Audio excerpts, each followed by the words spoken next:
Sige, ano meron sa nung araw na yun? Wala nga akong naramdaman doon. Hindi, ano yung kinukwento mo sa amin dati nung bata ka? Maliliit pa kayo noon.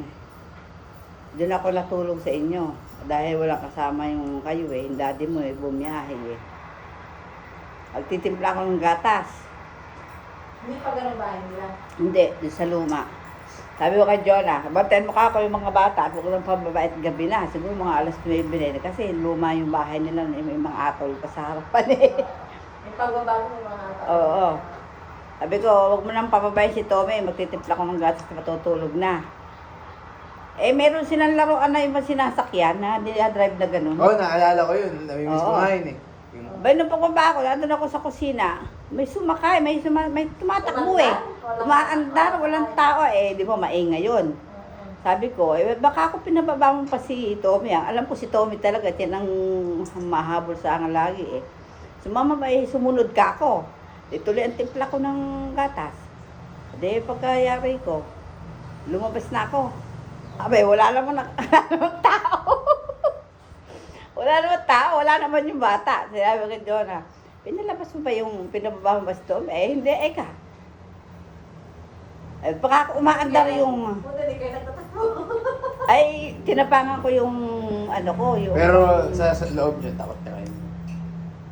Nung malaman ko lang na hindi ka sumunod sa akin. Pero narinig ko na umaandar yung tumatakbo. Eh, maingay yun eh. Yung parang kumakalugkog na kon eh. Oh. Ayun. Sabi ko, ba't ka ako si Tommy? Bumaba pa, sumakay pa doon. Ako, yun pala eh. Hindi naman. Doon ako natakot. Paano yung takot niyo? Nagtitimpla pa kayong gatas nun? Hindi. Ang alam ko nga ikaw eh. O, tapos, Nung lang lumabas ako, nung papasok na ako aakit na ako sa taas. pag akit niyo sa taas, Pag ano yung akit ko, ginagawa ko? di andun ka, lalaro kayo ng ate mo. Andun. Bumaba ka ako si Tommy, sumunod ba hindi ka. Sabi ko, bakit naramdaman kayo yung may sumakay sa umaandar pa, tumatakbo eh. Maingay, kumakalugtog eh. Tumatakbo. Yung umaandar, Narinig niyo pero di niyo nakita ang umandar. hindi ko nakita pero narinig ko na umaandar. Pero di ko nakita ang umaandar nga yung ko na yun. Alam na alam ko yung tunog at andun lang eh. Division lang ang... May tunog alam mo yung plastic na gumugulong. Yun nga, ganun nga yun. Naalala ko pa yun eh. Parang nga kumakalugog na Yung pagka ginanon eh, Mm. kwento kayo sa manggagaya doon sa bahay. Wala naman ang gagaya eh. Meron. Ilang beses kayo kamo nagaya. Akala mo tawag ko kayo. Yung ganun. Hindi. Dun sa yun, dun sa bago na yun. Oo nga, oo. Dun sa bagong Ano yung mga kwento yun sa bago? Ayun nga yung... Wala kayo nun eh. Kami lang nung tatay mo. Ewan ko kung saan kayo pumunta nun. Basta kami lang nung tatay mo nandun. Di ang tatay mo, hindi pa ganyan. Hindi pa stroke yan. Unang stroke niya, nakakapag-drive pa siya. Ang ginawa ko, nagtutupi ako ng damit sa taas. Di sarado ang pinto. Siguro mga bandang alas 6 yun. Tatay mo umalis. Pumunta dito at pakakainin yung aso kasi maghapon di kumakain. Sa gabi lang siya nagpapakain ng aso nanggagaling ng Manginong. Hindi ko alam kung nasaan kayong mag-anak eh. Basta kami lang mag-asawa nga sa bahay eh. Hindi nga sarado naman ang pinto. Wala pa si pulot nun. Bakit yung sako, may kumakalahig ng sako sa loob? Diba alam mo yung sako, di ba maingay yun? Parang ganun. Parang pinaglalaroan ng ang aso na tinatangay. Ganun, takbo, parito. Ano ba nga yung aso ka ako nila? So mag-isa lang kayo nun? Oo, mag-isa lang ako. Di abot nga ang tupi ko ng damit. Bakit ang ginawa ko? Sinilip kong ganun. Wala naman ka, wala. Di ngayon, bumalik ulit ako sa tupian ko ng damit. May sopa doon sa taas eh. Mga damit yung tinutupi ko eh. Tupi. Eto na naman. Takbo na naman parang pinaglalaroan nga ng aso. Tapos yung ano, sako. Alam ba ka akong busit na aso na ayaw ka akong lumubay. Sabi ko, bumaba ako doon sa hagdan. Wala naman. Mahal ka dyan, Diyos. May lalagay ko tayo yan dyan. Wala. Ala, ito lang pitsil. Oo, ano meron. Tapos, Eh, di gano'n nga, nung gabi na, natakot na ako, parang kinakabahan na ako. Eh, kasi medyo madilim na. Yung tatay mo wala pa. Ay, dahil punta nga din, pinakain yung aso eh. Natatakot na ako. nabalak niyo yun. Kunyari, nagparamdam mo na kayo lang mag-isa dun, gabi na. Ayun na nga. Lalabas kayo, ganun. Dahil bumaba nga ako dun eh. Ay, wala naman. Kung may tao ka ako, sana kung malabog yung pinto. Eh, kung makalabog yun eh, sinarado ko eh. Bay, wala naman. Wala namang aso ka kung nakakapasok. Bakit eh, ganun. Ang ginawa ko, umakit na ako sa taas ulit. Parang kinakabahan na ako nun. Pumunta ako sa terrace. Hinihintay ko yung tatay mo dumating. Lumakas na ako ng terrace. Ayaw ko na kahit maanong ingay doon sa loob. Hindi na ako bumaba. Ay, natatakot na ako eh. Maya-maya, buti na lang nung pagpunta ko sa terrace, pagtingin ko, nandun na yung tatay mo. Kung dumarating, pasok na ako. Buti ka ako, andyan na ako yung tatay mo. Natatakot na ako noon eh. Bakit ilang beses kung... Siguro eh, mga 5 beses, parang parito yung sako na yun. Eh, bakit yung ate mo nakaramdam din doon ah? Ako din. Lagi yung mag-isa sa taas eh. Nag-aaral siya. Gabi hanggang alas 12 tayo nagsusulat ng sa lamesa. Eh, kami na nang babalibang. May gumugulong daw na ewan ko. Di naman yan nakikita. Oo, ako din eh. May bumabalibag sa kanya. Oo, ako din. Eh, naalala ko, inukwento niya yun. Inakyat pa niya ako nun, pumunta pa ako siya sa taas. Pagdating sa taas, natutulog ako. Oh. Ayun. Kinakatok ako niya eh. Nino? Ay hindi, nakabukas sa ating pinto ko. Ate mo? Oo. Tapos, ba't daw ako nagbabalibag? Ah, oo. Nandun pa kami nun eh. Hindi, nakakatawa. Doon Natutulog na ako nun. nga meron ng ano doon. Ako ilang beses na may tumatawag doon. Ilang gano'n. Ako madalas sa akin, kunyari, gagaya kay daddy. Tom! Kunyari, mag-isa ako sa kwarto ko, gano'n. Pero wala naman. Tommy! Gano'n. Wala nga. Minsan, boses ni daddy. Dahil sa mami Minsan mo. nga, boses ni Tito Pipot eh. Tapos, Maraming araw si ginagaya. mami, si ate. Sumasagot ka naman. Oo! Gumagano'n, nakakailang tawag pa sila. Dapat nga daw hindi sumasagot. Tapos, gagawin ko, siyempre, lalabas ako ng pinto. Bababa ako. Wala naman. Hindi, andun sila. Tawag niyo ba ako? Sabi. Hindi, eka. Lalo na yung feeling na ano, yung kunyari, kapatugtog ka, malakas yung patugtog mo. Tapos parang tatawagin ka bigla. May naman pag may maingay, baka umalis yun. Hanggang ngayon ba, Bata ako. hanggang ngayon may nagpaparamdam doon. Oo, mag-isa ako lagi sa taas eh. Ano naramdaman mo? May tumatawag sa akin. Kaya sa unang tawag, pangalawa, di ako sumasagot. Oo, wag kang sasagot. Sa pangatlo lang, pagka parinig ko yung, siyempre, gigigil yun, di ba? Tawag ko, walang sasagot. Tapos nung tayong tatlo lang to, nung tayong tatlo, di ba, may tumawag, nasa lamesa tayo nun. O yung ate mo andun. Ako yata yun. Nandun tayo sa lamesa. May nakita ako, di ba, may salamin, nakita ako may taong dumaan, nakakulay Ako puti. din, lagi kong nakikita. Ngayon, iniintay kong nakabukas yung pinto, iniintay kong tumawag. Hinihintay kong dumaan na gano'n, di ba? Oo. Tatapat sa pinto na gano'n. Di ba salamin na yun? Makikita mo. Oo. Iniintay ko, wala naman. Gano'n ako madala. Kunyari, nanonood ako ng TV sa baba. Gabi na, gano'n. Hindi man, tanghali. May dadaan. Dadaan na gano'n, hindi naman ano. Naantay ko nga man eh. Kulay puti. Siyempre ako, feeling, kunyari, hindi ko nakita siya. Hindi ko na nakalim. Tapos maya-maya, wala na sa utak ko yun. Ayun nga, yung gano'n nga. Tapos iniintay kong pumasok.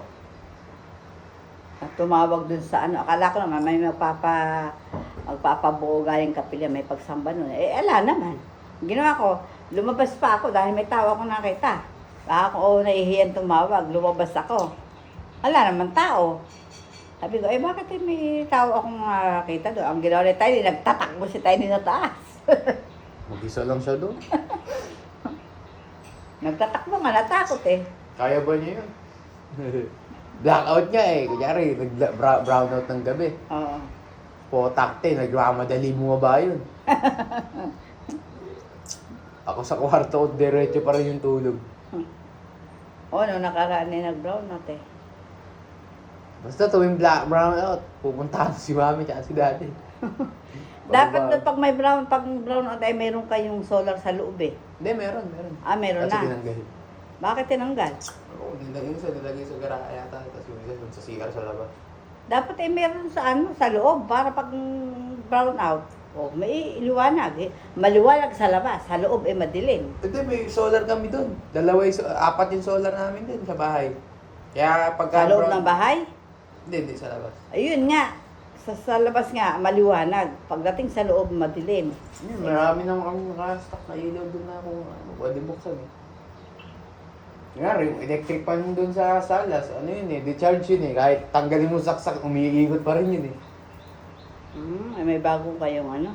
Tapos meron ding ilaw yun sa baba, ganun kalaki. LED. Ay, iba siguro, bago lang ngayon. Mm. Dahil dati wala yun. Ay, nasa yung mga ventilador ng iba. Punerary, ginagamit mo yun. Wala kayong bakanting ventilador doon. Kami walang ventilador eh. Ako nga, walang ventilador sa kwarto ko eh. Bakit? Kinukuha ko lagi yung kay ate. Ay, may mga ventilador kayo doon ah. Oo nga, ginagamit sa punerary. Ah, dinala doon. Ang daming ventilador na doon. Sa punerary ba? Madalas naman sila eh. Yan isa. Dalawa, apat. Tapos ventilador dito. Hindi. Yun ay solar yun eh. Sandali lang yun. Yung isa na yun, yung binigay ng Tito Eric mo. Tapos ito naman. Din yata yan. Ay hindi, mas malaki dito. Solar. Eh, nag-iilaw yan. Kaya nga lang, yung ventilador niyan, sandali lang. Hindi. Nay, tatanggalin niyo lang yung solar nila eh. Ipapalit mo. Isasaksak mo. 6 volts lang yun eh. O, wala nang 9 volts saksakan. lang, 6. Ah, pwede yun? Basta saksak. Mahina pa, ano? Mahina pa yung solar. Ay, itong ko na to, nakalimot lang itong dalhin. Hindi na lang yan sa pwesto eh.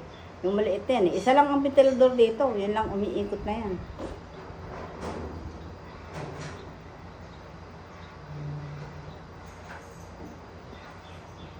Mami yung ba natin palengke ngayon? Meron akong ano na eh, nung bata ako. May childhood trauma ako dun sa Delica. Bakit? Diba kasi nag-aayos sila ng gamit nun. Nag-aayos sila, tapos umalis sila. Walang, bata pa ako, as in maliit pa lang. Delica, ginagamit pa sa gamit-gamit. Oo. Ginagamit pa sa mga patay-patay. Eh, nung nakaparking na yung Delica dun sa bahay, siyempre lumabas ako, kala ko may tao. Bigla ako, nagtatago ako sa mga tauhan na gano'n, no? Habang nagkukwentuhan sila dito sa isang gilid. Oo. Nagtago ako, di ba, dito sila, di ba, area sila, tapos area yung Delica, area yung gate. Oo. Umigot akong gano'n, nagtatago ako. Sa tao. Tapos, may nakaupo sa, sa driver. Kala ko si Dade, mataba eh. Mataba yung nakaupo. Ay, ginaya yung Nakita ko dun sa nakita ko dun mismo. side mirror. Oo, nasa utak ko pa, hanggang ngayon yung itsura eh. Oo. Hindi, mataba siya, pero hindi siya kamukha ni Dade. Ay sabihin, hindi mo tinignan yung muka. Parang naharigip lang ng mata mo, ganun. Oo, pero naaalala ko pa yung itsura. Kamukha ni Dade. Kaso, iba yung mukha eh. Hindi ko ma-explain yung mukha. Mataba din na ganun. Kumbaga, Kamukha ni Dade nung ginaya time na yun. yung... Nung time na yun. Oo. Naka-blue pa nga eh. Naka-blue yata. Naka-blue. Alala ko yun. Trauma ako dun sa Delica nun. Ay, tapos- Tatanong ko si Dad. Tapos si Bro J, ata, gano'n. Oo, ako. Si Daddy, asan? Ayun sabi. Asan sa Delica. Sabi ko, Oo. anong tao dun? Eh, tapos wala naman pa. Yung pagpunta nyo, wala naman doon. Pagpuntag, tingin kong gano'n, di ba, gano'n. Tapos nalaro ako, siyempre, parang hindi ko muna pinansin yan. Oo. Umalik ako dito, tapos habulin mo ako. Tapos, umalik ako doon, tapos anong tao. Kaya, madali ako. Bata eh. Kung nyo, kung basta ang ginaya yung daddy mo. Ayun nga, kaya natakot ako sa deli ko. Sarado. Ah? Eh, di ako makakalayo. Ba't na ako eh? Ah? Okay, wala. Walang tubig, alang tubig. Loka to ko eh. Hindi ako makakaulit. Ah, Kaya nung bata ako, hindi ako masyado lumalapit sa delica. eh paano maraming ano yun, maraming sinasakay na patay na dun. Mas marami yung FB namin ngayon. Sigurado. Mamaya ko na punta. O tactic delica yan. Sinabi mo sa mami mo, taas dali mo. Hindi na nila natandaan yun. Bata pa ako, sinabi ko yun. Pero, nasa utak ko pa rin yun. Core memory ko nga yun sa delic eh. Oo. Nasa, pagka naisip ko yun, pagka kunyari, delic Tinignan ka naman nung tao sa ano. Nakangiti nga. Nakangiti nga sa akin, parang si Dade. Kamukha nga ni Dade, pero hindi siya. Hmm. Nakagano no, nakagano. Tapos umalis ako. As in, tao talaga. Sa side mirror ko lang siya nakita. Ah. Ayun nga. Ay, Tapos mahirap yung na. ano dati, di ba, doon ako tumatay sa labas. Oo. Tumatay ko sa labas. Kasi nagbabarado yung baon nun pag tumatay ko. So doon ako sa labas tumahay. Gawa ni bahay nun. Ginagawa Oo. pala. Eh, si Dade, andun, binubuhusan yung tayo ko doon sa labas. Oo. Yung siya sa labas nun. Mm.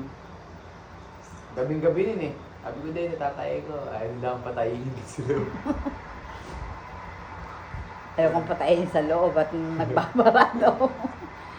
Habang binubuhusan niya, sabi, pumasok na raw ako sa loob.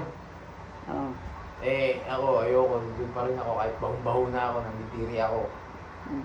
Doon pa rin ako. Kaya dati kinesting pumasok na gano'n. Pumunta ako gano'n. Eh, kinakabahan ako. Tatakot ako sa bahay. Mm. Gabi kasi. Oo. Tapos, pag habang naglalakad ako gano'n, pinapangan ko yung loob ko. Yung nakita ko lumilipad. Ayun, core memory ko rin yun eh. Anong lumilipad? Lumilipad siya eh. Lumilipad siya parang ulap eh. Ganun oh, parang ganun siya. Pero Tas- puti tas siya, tumakbo. puti. Puti siya. Para siya nga sa ulap. Eh baka may ano ka, mayroong third eye ka. Hindi, siguro bata lang ako doon. O Hindi, malayo lako pa kaya pa kita. imagine mo, naglalakad ka dyan, tapos nakita mo may puting gumagano. Hindi, para makapal siya eh. Baka naman tela lang. Hindi, lumilipad eh. Tapos pag wala nung pagdating ko kay Dad, tumakbo ako kapag kay Dad, umiyak ako. Wala na. Oo, takot na ako. Hangin siguro. Hangin. Eh, para pag ulat ng hangin.